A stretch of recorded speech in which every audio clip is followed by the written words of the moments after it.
สบายดีอาจารย์ผมมิชวาถาวเป็นยิสูงเป็นนักศึกษาพยาบาลปีหนึ่งนี่ลองชิมาแห่อาหารสยามพระเจ้ามิชวาพอเข้าปั่นอยู่บ้านแล้วสกอมึงทุกคนต่อไปเขาสิเขาไปทักทายสบายดีพระเจ้าเราทำดีทันน้องถือตามทันน้องสามพันหรือเปล่าสบายดีพอซื้อจะได้ดีพอด้วย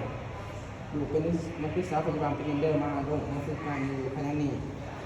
เพื่อมีลูกชงอยู่ที่มาเพื่อให้อาหารสยามพอเพื่อเข้ามาสู่การอาหารดี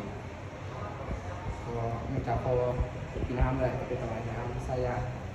เป็นสติได้หลอกให้เขาศึกษาลูกสปีกเกอร์พวกกองเด้อเด้อหรือว่าแล้วสมาแล้วมีเราหรือเปล่า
ไม่เจ๊เนาะ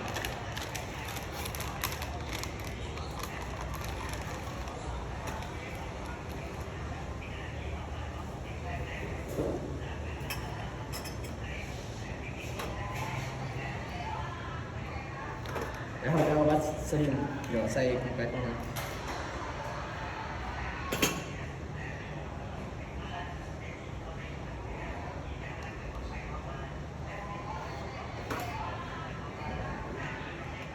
แล้วจะขอพยายามเจ็บเลยเนาะ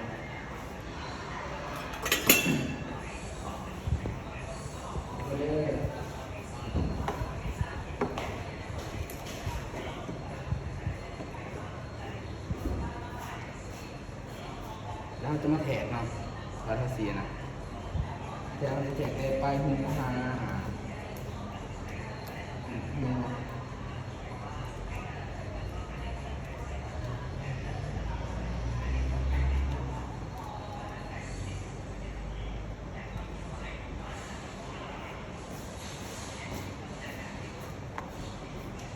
เขาแทกเดี๋ยวเขาจะไม้เนาะเขาจะไม้จุดที่เขาจะแยกไปเพื่อถึงตามจุดที่เขาไม้ไว้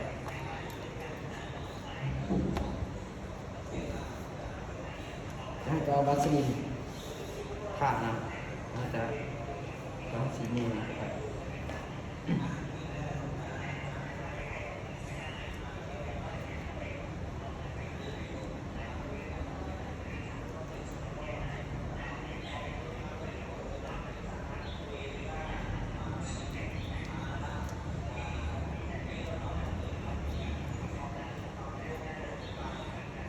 โอเคแล้วเขาจะเอาอีกกันเนาะแล้วเขาจะไปปั๊บ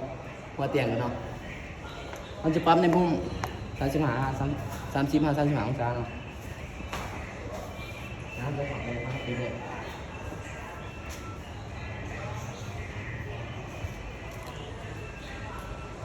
ก็จะไม่หนาก็เจ็บอยู่เนาะแล้วก็เดินพอก็หนาไม่หนาตรงนี้ได้ดูเชียงช่อง3เลย1 2 3 1 2 3 1 2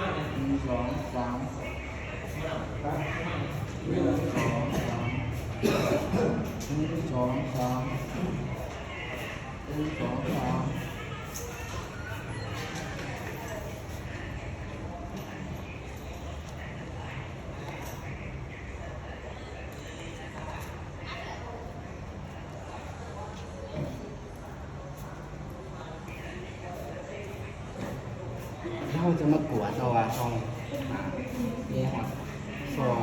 ก่อนหรือว่าเขาจะส่งลมเข้าไปเนาะ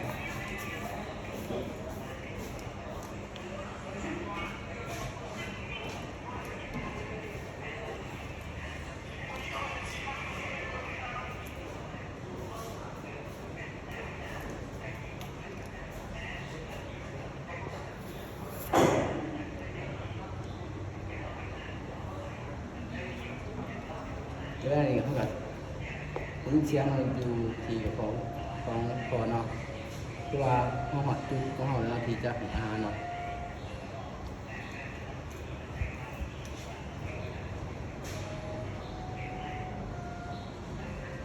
ว่าจะไม่เอ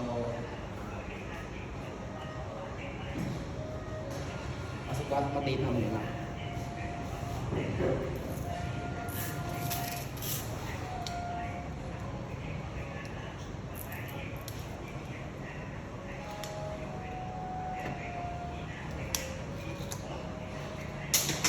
ยืนแล้วยืนแล้วยืนแล้ว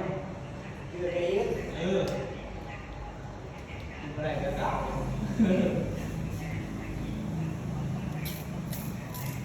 นะแกตัวมีบ้างแกตัวมีบ้างตัวมีบ้างเดินไปหาข้าวเจอดูของเราที่บ้านด้วย แล้วเราจะไปเกี่ยมสารอาหารของพอเลยเนาะคือทงอันนี้คือทงสารอาหารเนาะจะไปให้เขาเก็บตรงนี้เขาจะมาเพื่อแล้วเขาจะผสมกับหนักเนาะขอบไปทำใจ นี่บางบอกกลัวเลยนะเฮ้ยดิ ในกรณีเขาจะอยู่บนก้อนน้ำเพื่อว่ามีสารอาหารที่ยัง คนนั้นไม่ได้ยิน ใน ว่า คนเจ็บอยู่เนาะมันจะดูดขึ้นมาก่อนรู้สึกเลยว่าทานเรือปริมาณเท่าไหร่ นี่จะมันโผล่ตรงนั้น ในกรณีนี้สารอาหารยังเหลืออยู่เศร้าเร็วๆเนาะแล้วเขาจะเข่าให้อาหารคนเจ็บอีกในปริมาณ30เป็นเร็วเนาะ โวยไปไกลเจอเจอใครจะโกหก เขาจะดูดสารอาหารเข้าไปในปริมาณ30เป็นเร็วเนาะ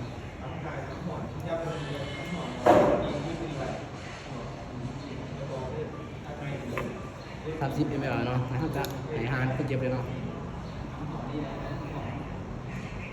เขาจะเอาคือตัวคนเจ็บเนาะเพื่ออีกอย่างสารอาหารจะไปประมาณคืนเนาะเขาจะคอยดูดเข้าไปเนาะ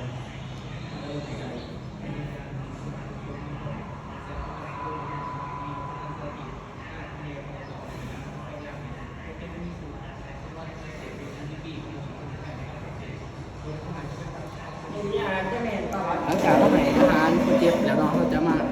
ให้ยาคนเจ็บเนาะนี่เนาะ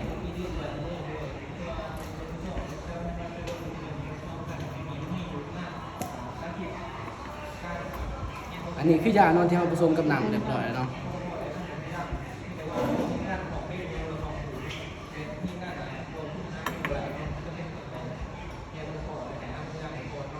หลังจากเขาให้ยาแกชิบเป็นแล้วเนาะเขาจะมาให้นำลงไปเนาะเพื่อหลัก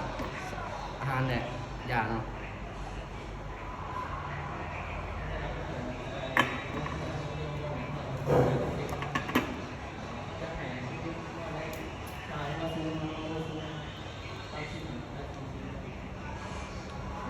ก็จะมีเหมียนก่อนเนาะ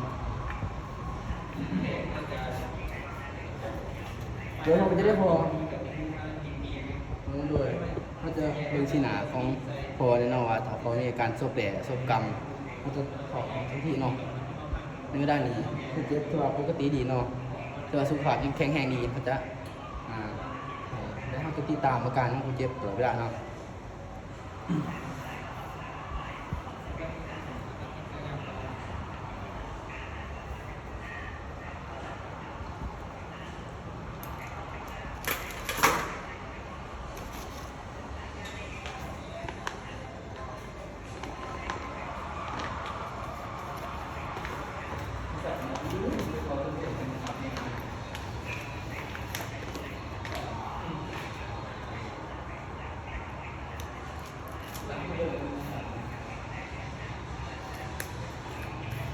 แล้วจะไปล้างมือเนาะหรือว่าล้างเลยเคยเกี่ยวกันเนาะ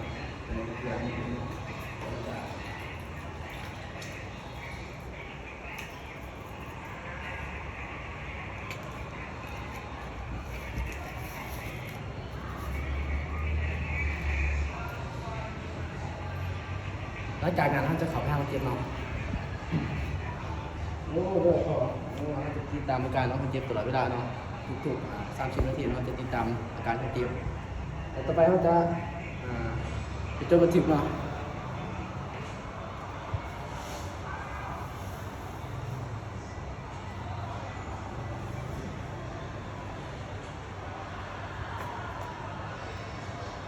ในวันที่ 4 เดือน 12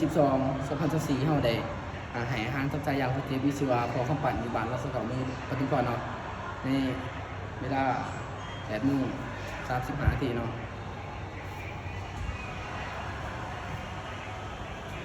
โดยเข้าใจนะ